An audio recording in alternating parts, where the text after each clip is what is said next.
2. 학교 생활.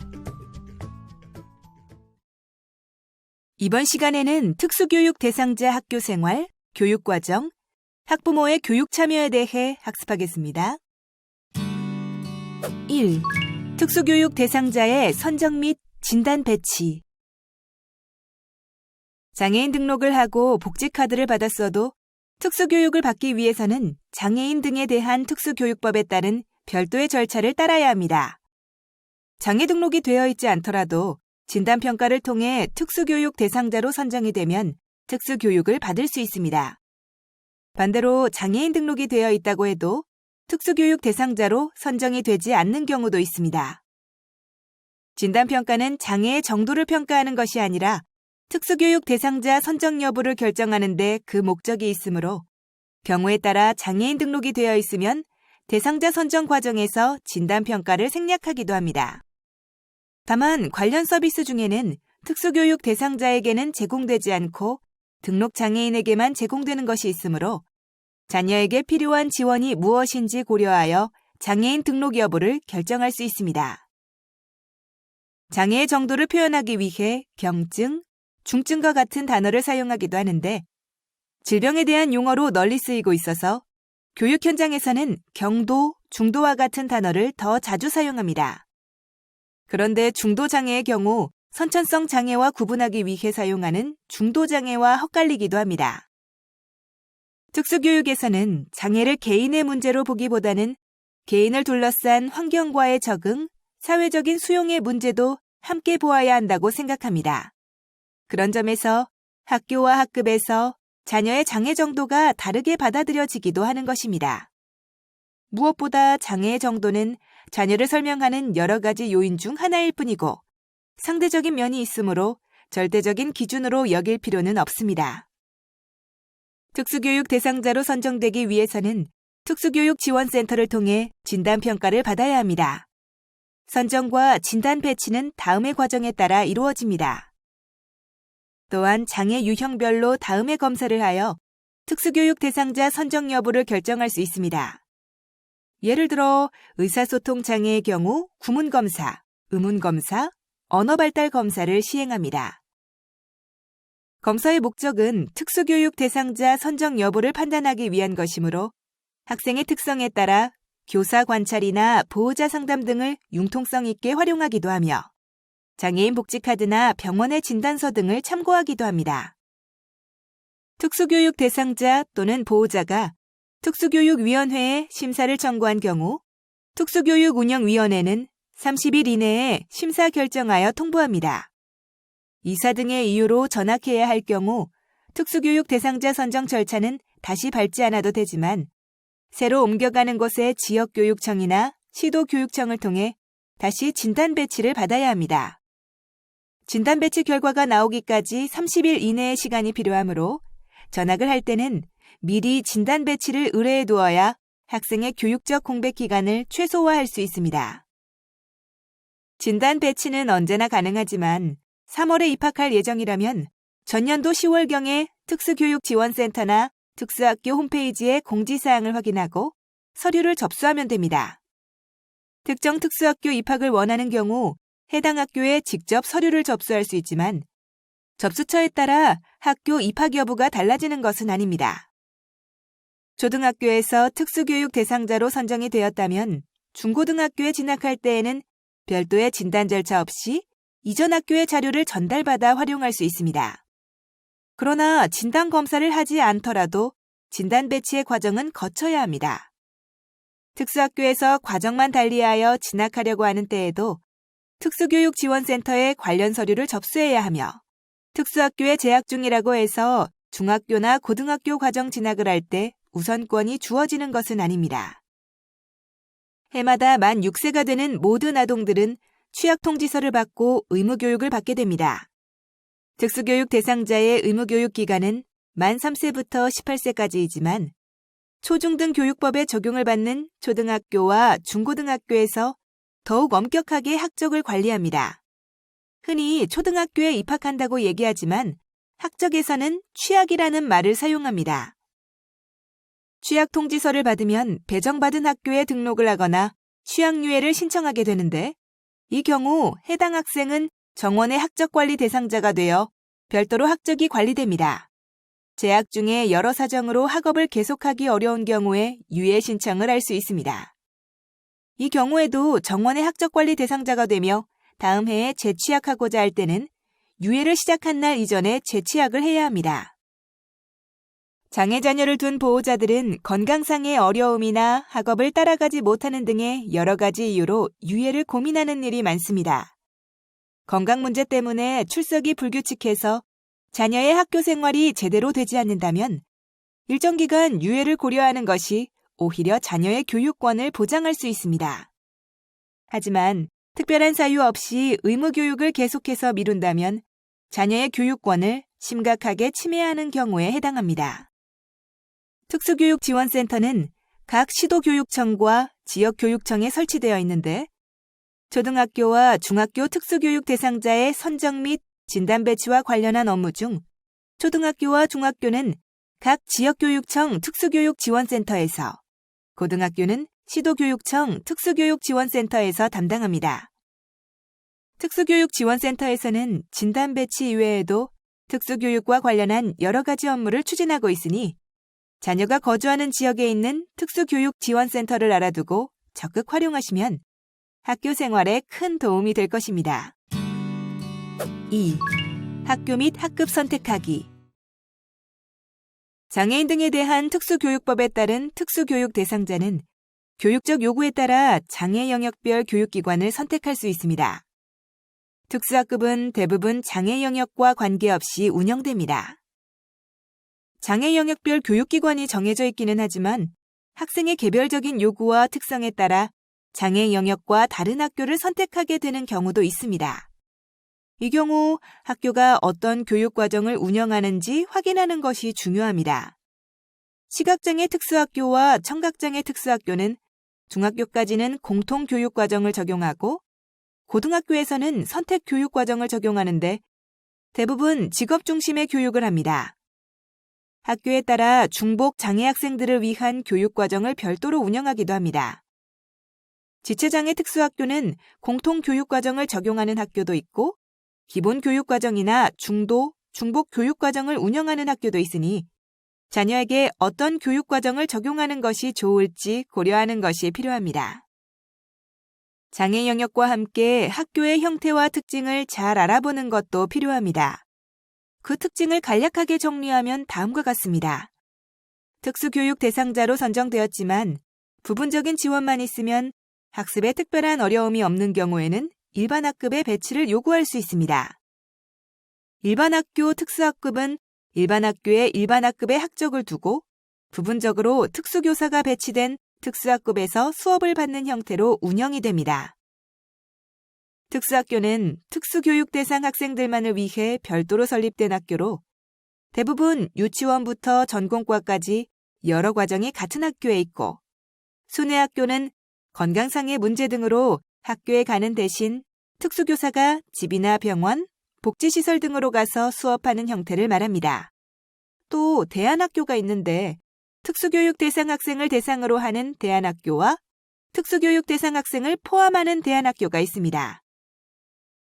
또래 아이들에 견주어 발달이 늦어지는 학생들이 많으므로 특수교육 대상자 중에는 취약을 유예하거나 면제받는 경우가 덜어 있습니다. 취약 의무의 면제나 유예는 교육감이 정하는 질병이나 그 밖에 부득이한 사유가 있는 경우에 한정하며 외부위원이 포함된 의무교육관리위원회의 심의를 거쳐야 합니다. 과거에는 학적관리가 허술한 시기가 있었기 때문에 취약 의무를 면제받지 않고 보호자의 보호를 받지 못하여 학령기 특수교육 대상자로 선정될 기회가 제공되지 못한 과연령 장애인도 있습니다. 이 경우 지역 여건을 고려하여 특수교육운영위원회 심의를 거쳐 특수교육 대상자의 교육기회 제공을 위한 방법을 강구하고 있습니다. 최근에는 과연령 학생들의 생활연령을 고려하여 특수학교에 성인반 학급을 신설한 곳도 있습니다. 올해 12살이라면 초등학교 의무교육 기간에 해당하므로 초등학교 취약이 가능합니다만 학생의 생활연령과 학습 수준을 고려하여 학년 배치를 결정하는 것이 좋습니다. 건강장애는 만성질환으로 인하여 3개월 이상의 장기 입원 또는 통원치료 등 계속해서 의료적 지원이 필요하여 학교 생활, 학업 수행 등의 교육 지원을 지속적으로 받아야 하는 장애를 말합니다. 건강장애 학생을 위한 교육 지원은 병원 학교와 원격 화상 교육이 있습니다. 병원 학교는 병원 내에 설치된 파견학급 형태의 학교로 전국에 32개의 병원 학교가 운영되고 있습니다. 병원 학교에 입교나 퇴교를 신청할 때에는 병원 학교가 아니라 소속 학교로 신청하여야 합니다. 보다 자세한 정보는 전국 병원학교 홈페이지에서 확인할 수 있습니다. 원격 화상교육은 건강장애 특수교육 대상자와 장기결석생을 대상으로 합니다. 서울시 교육청은 꿀맛 무지개학교에서, 그 밖에 13개 시도지역은 꿈사랑학교에서 화상 원격 수업을 시행하고 있으며 병원학교와 마찬가지로 소속 학교에 신청을 하면 교육청의 승인을 받아 입교할 수 있습니다. 3. 교육과정과 교과서. 초중등학교 교육과정을 근간으로 특수교육 대상 학생의 교육적 요구의 보편성과 특수성을 반영하여 연관, 조정한 교육과정을 특수교육 교육과정이라고 합니다. 최근 개정된 특수교육 교육과정은 2015년 12월에 개정 고시되었으며 2020년까지 모든 학년에 적용하게 됩니다. 초중고등학교 과정에 적용되는 특수교육 교육과정은 다음과 같이 공통교육과정, 선택중심 교육과정, 기본교육과정으로 나누어집니다. 특수학급에서 공부를 하는 경우 학생의 장애 정도와 관계없이 기본적으로는 공통교육과정에 적용을 받기 때문에 시험이나 수행평가 등에서 제외될 수는 없습니다. 단, 실제로 수업을 할 때는 교과서 내용을 학생의 특성에 맞게 일부 수정하거나 기본 교육과정의 교과 내용을 참고해서 가르칩니다. 중학교 과정에서는 자유학기제를 운영하는데 일반 중학교에서는 2016년부터 1학년 2학기와 2학년 1학기 중 한 학기를 선택하여 자유학기제를 운영하도록 했으나 2018년부터는 시범적으로 중학교 1학년을 자유학년제로 운영하게 됩니다. 특수학교에서는 중학교 1학년 1학기, 1학년 2학기, 2학년 1학기, 세 학기 중 한 학기를 선택하여 운영합니다. 자유학기제를 운영하는 동안에는 교과 및 창의적 체험활동 시수를 활용하여 170시간 이상의 자유학기 활동을 하게 되는데 진로탐색 활동, 주제선택 활동, 예술체육 활동, 동아리 활동의 4개 영역으로 편성 운영합니다. 고등학교의 경우 선택중심 교육과정을 적용하기 때문에 일반 인문계 고등학교와 특성화 고등학교의 교육과정은 교과목별 이수시간 등에서 차이가 크게 납니다. 국가수준 교육과정은 다시 지역과 학교에서 지역적인 특성과 구성원들의 요구를 반영하여 지역수준 교육과정과 학교 교육과정으로 편성됩니다. 공통교육과정을 근간으로 학교 교육과정을 편성하였다면 성적 처리 및 평가 기준도 일반 학교와 다르지 않습니다. 학교에 따라 공통교육과정과 기본교육과정을 병행하여 운영하기도 합니다. 최근에는 학교 연장에 중도, 중복장애 학생들의 수가 점점 늘고 있어서 중도, 중복장애 학생이 포함된 학급을 운영하는 특수학교는 해당 학급 학생의 교육과정을 재구성하여 운영하기도 합니다. 일반적으로 국가수준 교육과정이 개정 고시되면 이를 바탕으로 한 교과서가 개발 보급됩니다. 마찬가지로 특수교육 교육과정이 개정되면 이에 따라 교과서도 만들어집니다. 하지만 통합교육을 받고 있는 학생들의 경우 특수학급에서 기본교육과정을 따라 공부한다고 해도 통합학급이 일반 교육과정에 적용을 받고 있기 때문에 일반 교과서를 받게 됩니다. 특수교육 교육과정에 따른 교과서는 특수학교 교과서로 분류되어 특수학교에 우선 배포를 합니다. 개별화 교육지원팀의 협의에서 학생에게 일반 교과서 외에 특수학교 교과서가 따로 필요하다고 정해지면 특수학급 운영비로 교과서를 추가 구입할 수 있습니다. 학교에서는 보통 한 학기 전에 교과서 주문 절차를 진행하므로 협의는 미리 해두어야 합니다. 4. 개별화 교육계획. 개별화 교육계획이 시기에 따라 어떻게 진행되는지를 표로 나타내면 다음과 같은데요. 개별화 교육계획을 잘 수립하기 위해서는 학년 초 2주 이내에 지원팀을 구성하고 학기 초에 실시하는 협의회를 통해 자녀에게 적절한 교육 목표를 수립하는 것이 중요합니다. 이때 보호자와 당사자인 자녀의 의견 진술이 아주 중요합니다. 한편으로 학교에서 보이는 모습과 가정에서 보이는 모습이 다를 수 있으므로 지원팀이 함께 모여서 협의를 하는 자리가 중요합니다. 부득이한 사정으로 협의회에 참석할 수 없다면 보호자의 의견을 잘 전달하고 협의회에서 어떤 논의가 이루어졌는지 반드시 확인하여야 합니다. 그 구체적인 절차는 학교마다 규칙으로 정해져 있습니다. 법률에서는 개별화 교육 계획을 과목별로 수립해야 하는지 아니면 영역별로 수립해야 하는지 뚜렷하게 명시하지 않았기 때문에 학교마다 학생들의 특성을 고려하여 시행하고 있습니다. 다만 최근에는 개별화 교육 계획도 생활기록부처럼 교무 업무 시스템에서 입력하고 있어서 교과명을 따라가는 경우가 많아지고 있습니다. 이 경우 모든 교과와 창의적 체험 활동에 대한 개별화 교육 계획을 별도로 수립하기도 하지만 교과나 활동을 통합한 교육 목표를 설정하려고 한다면 개별화 교육지원팀의 협의를 통해 과목의 수를 조정할 수 있습니다. 학기 초에 개별화 교육 계획을 수립하고 학기 말에 평가를 공유하는 과정을 되풀이하다 보면 계획과 평가가 개별화 교육 계획의 대부분인 것처럼 여기기 쉽습니다. 하지만 개별화 교육 계획은 학기 내내 진행해야 합니다. 학기 중에는 계획대로 교육을 하고 있는지, 학습 수행 수준을 잘못 파악하지는 않았는지, 교육 방법이나 평가 방법에 오류는 없는지 확인하는 과정이 필요합니다. 학기 말에 평가를 하고 나면 그 자료가 다음 개별화 교육 계획을 수립하는 데 근거가 될 수 있도록 해야 합니다. 이 모든 과정에 보호자가 적극적으로 참여하면 개별화 교육 계획이 최선의 교육을 위한 살아있는 문서가 될 수 있을 것입니다. 개별화 교육지원팀 협의회에 참석하기 전에는 다음의 사항들을 꼭 준비하며 협의회를 진행하는 중에 보호자가 고려할 것도 꼭 확인하도록 합니다. 시행규칙에서는 매 학기마다 개별화 교육계획에 따른 각각의 특수교육 대상자의 학업 성취도 평가를 실시하고 그 결과를 특수교육 대상자 또는 그 보호자에게 통보하여야 한다라고 밝히고 있습니다. 특수학급에 재학 중인 경우라면 개별화 교육계획은 특수교사가 담당하고 생활통지표는 담임교사가 작성하여 별도로 통지하게 되지만 특수학교의 경우 개별화 교육계획과 생활통지표 모두 담임교사가 작성하므로 개별화 교육계획의 영역과 생활통지표의 과목명이 일치한다면 개별화 교육계획 평가와 생활통지표 중 하나만 배부하기도 합니다.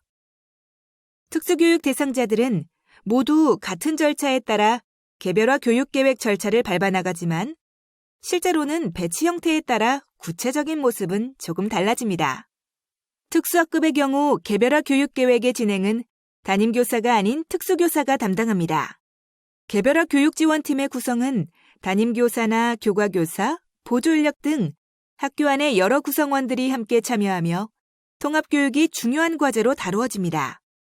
또한 특수교육 대상자의 수가 상대적으로 적기 때문에 협의회는 학생별로 따로 진행합니다. 특수학교의 경우 전교생이 개별화 교육계획을 수립해야 하므로 협의회 시간이 충분히 보장되지 못하는 경우가 많고 교과교사의 경우 정해진 시간 안에 수십 회의 협의회를 참석해야 하므로 협의 과정을 서면으로 대체하기도 합니다. 협의회의 구성원이나 협의 과정이 부족하다고 여겨지면 담임교사에게 따로 요청을 할 수 있습니다. 특수교육 대상 학생이 되면 짧게는 12년, 길게는 17년 동안 학기마다 개별화 교육 계획을 수립하게 됩니다. 특수교육의 전부라고 해도 좋을 개별화 교육 계획이 해마다 되풀이되는 형식적인 절차가 되지 않기 위해서는 학교와 보호자 모두의 이해와 노력이 필요합니다. 5. 보호자의 교육 참여. 학부모가 참여하는 공식적인 학교 기구로는 학교운영위원회와 학부모회가 있습니다. 두 기구는 설치 목적, 설치 근거, 성격, 구성원 등에서 차이가 있습니다. 먼저 학교운영위원회는 학교 운영에 필요한 정책 결정의 민주성, 합리성, 투명성을 제고하기 위한 심의기구로서 초중등 교육법 및 동법 시행령에 근거하고 있는 법정기구이며 학부모위원, 교원위원, 지역위원 등으로 구성됩니다. 학부모회 임원과 학교운영위원회 위원의 겸임은 가능하지만 학교운영위원회 위원은 다른 학교 운영위원을 겸할 수는 없습니다. 학부모회는 학부모회 규약에 의거하는 의결 및 집행기구로 학부모회 활동에 관한 사항을 의결하며 구성은 학부모로 되어 있습니다. 공식적인 이 두 기구는 학교의 정책 결정을 하는 데 중요한 역할을 합니다. 두 기구 모두 보호자들의 다양한 의견을 수렴해야 하는 의무가 있으므로 평소 시간을 내기 어려워 직접 위원으로 활동하지 못하더라도 의견 수렴 과정에 적극적으로 참여하는 것이 좋겠습니다. 일반 학교의 경우 보통 3월에 실시하는 학부모 총회에 참석하면 녹색 어머니회나 도서실 자원봉사, 급식 모니터 등 참여를 요구하는 것이 무척 많습니다. 이런 활동에 참여하면 자연스럽게 학교의 다른 학생이나 보호자를 만날 기회가 늘어나기 때문에 자녀의 학교 생활을 이해하는 데도 도움이 되고 학교의 다른 구성원들에게 자녀를 소개할 수 있는 계기가 되기도 합니다. 시간상으로 여유가 있고 학교 활동에 참여할 마음의 준비가 되어 있다면 이런 모임들을 학교 구성원의 이해와 배려가 필요한 자녀를 적극적으로 지지하는 통로로 삼을 수 있습니다. 특수학교의 경우 학급당 인원이 적다 보니 기본적으로 학교에서 요구하는 활동이 더 부담스럽게 여겨질 수 있습니다. 이런 활동은 직접 자녀를 돌보는 일이 아니지만 자녀의 교육 환경을 구축하는 데 꼭 필요한 일들입니다. 그럼에도 불구하고 보호자가 직장에 다니시거나 돌봄이 필요한 또 다른 가족이 있다면 부모님의 교육 활동 참여는 충분히 어려우실 수 있습니다. 무엇보다 중요한 것은 자녀가 학교 생활을 통해 잘 성장하기 바라는 부모님의 마음일 것입니다. 자녀의 장애가 심해서 집에서도 잠시 눈을 뗄 수 없는 경우라면 여러 명이 함께 생활하는 학교가 불안하게 여겨질 수도 있습니다. 학교는 교사 외에도 특수교육 보조 인력과 자원봉사자들을 확보하여 안전하고 질 좋은 교육을 제공하기 위해 노력합니다. 학교나 학급에 배치된 보조 인력은 특정 개인에게 배치된 것이 아니라 학급의 모든 구성원들의 교육 활동을 지원합니다. 따라서 개별화 교육지원팀 협의회에서는 보조 인력에게 기대하는 바에 대해서도 구체적으로 이야기를 나누어야 합니다. 또한 보조 인력의 지원을 점차 줄여가는 것도 교육 목표의 하나가 될 수 있습니다. 그럼에도 자녀의 특수한 상황 때문에 개별적인 지원이 필요하다면 활동 보조인을 이용할 수도 있습니다. 다만 활동 보조인이 학교에서 활동하는 일은 매우 신중하게 결정해야 하며 학교와 복지관 양쪽의 승인을 받아야 합니다. 자녀가 스스로 자신의 감정이나 신체적 상태를 잘 표현하지 못한다면 보호자는 학교 생활에 대해서 궁금증을 갖게 될 수 있습니다. 이런 경우에는 담임교사와 서로 편하게 소통을 할 수 있는 통로를 만들어 두어야 합니다. 전화 통화를 할 경우에는 몇 시쯤에 통화하기가 편한지, 문자나 이메일로 소통을 하는 것이 더 좋은지 미리 확인해 두면 불필요한 걱정을 줄일 수 있습니다. 무엇보다 자녀에 관한 이야기를 적극적으로 주고받을 수 있는 관계를 만들어 두어야 합니다. 특수교육 대상 학생들에게 더 좋은 교육 환경을 제공하기 위해서는 학교 안에서의 노력뿐만 아니라 지역사회의 변화나 학술적인 노력, 더 나아가 정치적인 운동이 필요하기도 합니다. 과거보다 나아졌다고는 하지만 우리나라는 여전히 장애인을 비롯한 소수자들이 살기에는 여러 면에서 부족한 점이 많습니다. 다른 이익 집단은 당사자들이 직접 자신들에게 필요한 것을 요구할 수 있지만 특수교육 대상 학생들은 누군가 대신 목소리를 내주어야 합니다. 목소리에 힘을 싣기 위해서는 함께 뜻을 모으는 것이 중요합니다. 또래 아이들과 여러 면에서 다른 특성을 지닌 자녀를 키울수록 비슷한 교육적 요구를 가진 보호자와의 만남이 소중합니다.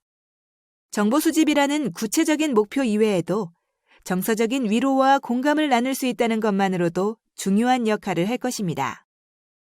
평소 다른 일 때문에 학교 활동에 직접 참여하는 것이 어렵더라도 온오프 공간에서 다양하게 열리는 보호자 모임에 참여하면 자녀의 학교 생활에 큰 힘이 될 것입니다. 특히 부모 단체들은 자녀들의 권리를 법과 제도, 정책에 반영하는 일에도 힘을 쏟고 있습니다.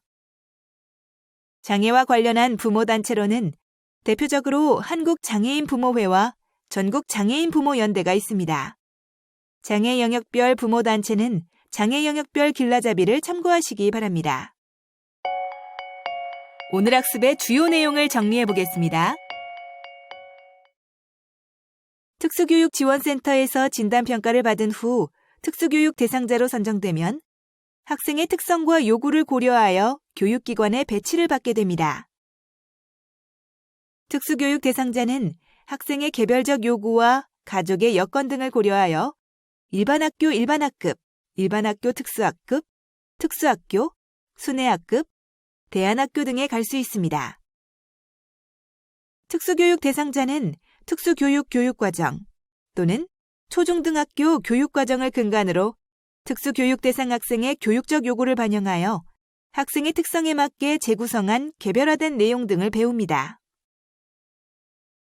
학부모들은 학부모회 활동, 학교 행사 등의 참여를 통해 자녀의 학교 생활을 이해하고 더 나아가 부모단체인 한국장애인 부모회와 전국장애인 부모연대 등에 참여할 수 있습니다. 이것으로 학습을 마치겠습니다. 여러분 수고하셨습니다.